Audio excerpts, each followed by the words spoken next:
Hi, today I'm going to show you a few things about the lab that you'll need to know for the first lab and for the rest of the semester. We'll start out with glassware.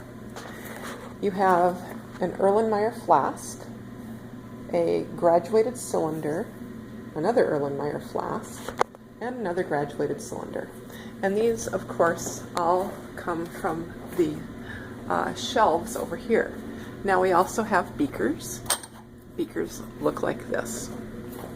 Of all of these types of glassware, the ones that are the most accurate for measurements, the most precise, are the graduated cylinders. You'll notice this graduated cylinder has marks here and here, and if you notice on this side they start at 0 on the top and go down. On this side they start at 0 on the bottom and go up. So if you're going to read the amount on this graduated cylinder, you're going to start with this side where it's 0 on the bottom. Look up here. You see the 40 mark. The water forms what we call a meniscus, and so it's a little bit of a bubble. You want to read the bottom of the bubble. And when you read the bottom of the bubble, this one is at 41, 42, 43, 44. It's a little bit above the 44. I would say it's probably about 44.1 milliliters. This is marked in ones, so you will want to record your answer to the tenths place. This graduated cylinder is marked in tenths, so we record our measurement to the hundredths place. So for example, if my mark was exactly on the 5.5, I would actually write down 5.50 so that I have a digit in the hundredths place. The other thing I want to show you today is how to start your Bunsen burner. So over here you have your drawer where your burners and strikers are, and there should be 2 burners and 2 strikers in each drawer. One for you and your partner, the other for the other pair that's at your table with you. This only has 1 striker in it because I took one out. When you have your striker, it should make a spark when you strike it.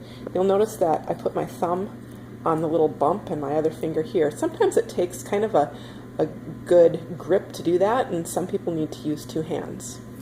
So when I go to light my burner, first thing I do is I check my hose to make sure that the hose is all nice and doesn't have any holes or anything in it. I put that on the gas nozzle. You'll notice that the gas is turned off because the handle is perpendicular to the nozzle. All the way over here is also off, but anywhere in between is on, and you maybe heard that when I started it.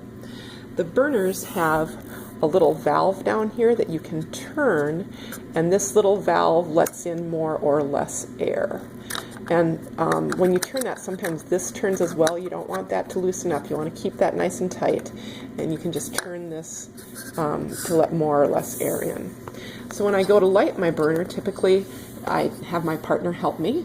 So my partner will turn on the gas, and I will light the burner with my striker like that. So I don't know if you saw that, but we'll turn it off here by pushing the handle all the way over. My partner will turn on the gas full on.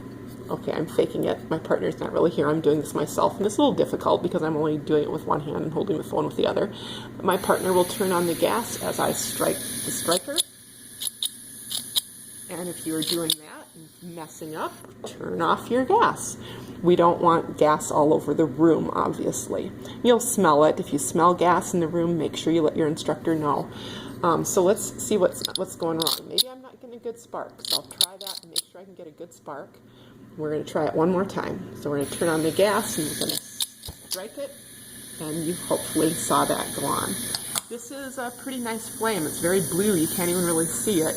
You might notice if I turn the valve to let more air in or out, it can turn into an oranger flame. Oranger flames aren't as hot. This one doesn't seem to be doing that today. There's a little bit of orange in there. And, generally, once it's going good, you don't have to mess with this valve on the bottom at all. Okay, so that's your lesson for today. Hope you have a good one.